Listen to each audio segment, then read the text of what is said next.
वालेंद्र शुक्ला जी, लोकसभा चुनाव में जिस तरह से मध्य प्रदेश में कांग्रेस दावा कर रही है और आंतरिक सर्वे भी है कि 10 सीटों पर लगभग बहुत मजबूत स्थिति में कांग्रेस पार्टी है और डेंजर जोन में रीवा लोकसभा क्षेत्र भी है।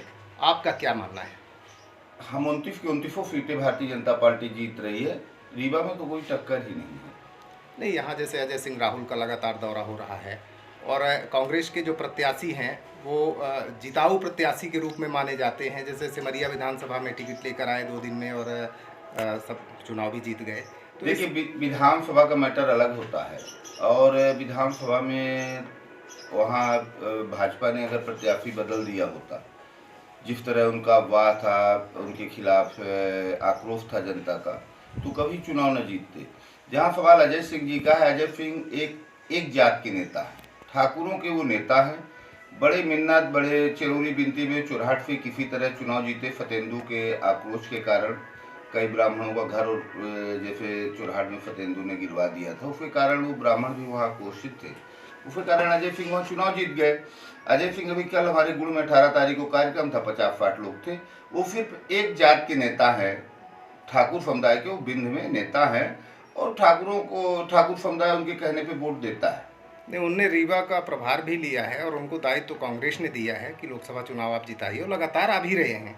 और जिस तरह का वातावरण देखने को मिल रहा है तो लगता है कि कांग्रेस पार्टी मैदान में इस बार मुस्तैदी से टिकी है। देखिए, मोदी जी, माननीय देश के प्रधानमंत्री और प्रदेश के मुख्यमंत्री मोहन यादव जी का इतना बड़ा प्रभाव है हमारे मध्य प्रदेश में कि जनता पूर्ण रूपेण मूड बना के बीजेपी में है और एक तरफा भारतीय जनता पार्टी का यह माहौल बन चुका है। जिस तरह कांग्रेस पार्टी ने राम मंदिर का न्योता ठुकराया है और पूरे रीवा जिले में रोडों का जाल बिछा है, विकास की गंगा बह गई है, माननीय मंत्री राजेंद्र शुक्ला जी ने विकास किया है, इससे जनता का एक तरफा माहौल है भारतीय जनता पार्टी के पक्ष में। कांग्रेस कहीं लड़ाई में ही नहीं है दूर दूर। कांग्रेसियों का कहना है कि आप लोग राजेंद्र शुक्ल मंत्री जी की प्रतिष्ठा बचाने में जुटे हुए हैं।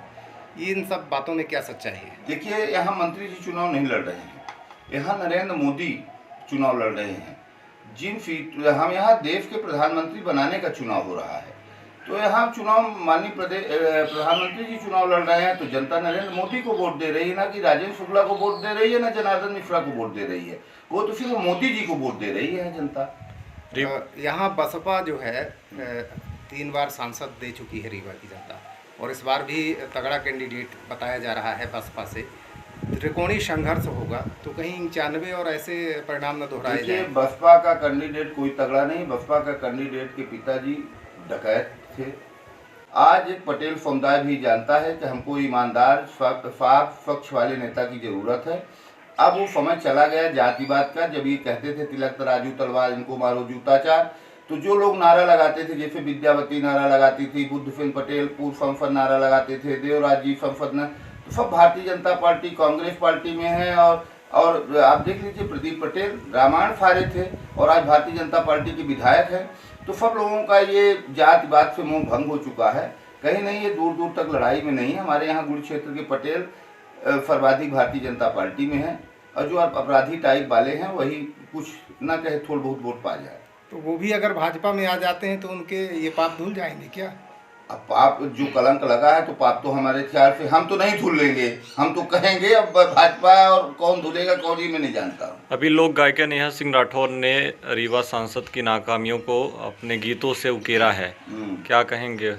देखिए, लोक गायिका नेहा जी छोटी बच्ची मेरी बहन के समान है।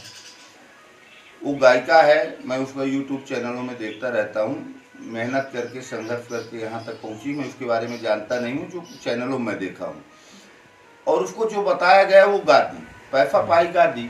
जहाँ उन्होंने कहा रीवा में कुछ नहीं बा, रीवा में एयरपोर्ट बा, रीवा में 12-15 ट्रेन चल रही बा, रीवा में चारों तरफ फ्लाईओवर बन गए बा, रीवा में हॉस्पिटल बड़ी बनी बा, अपराधीन के अड्डा खत्म बा, चोर जब उनके हथकड़ी लगी रही कर रहे हम चोर है, वो सब सिलेंडर होके राजनीति में आ गए बा।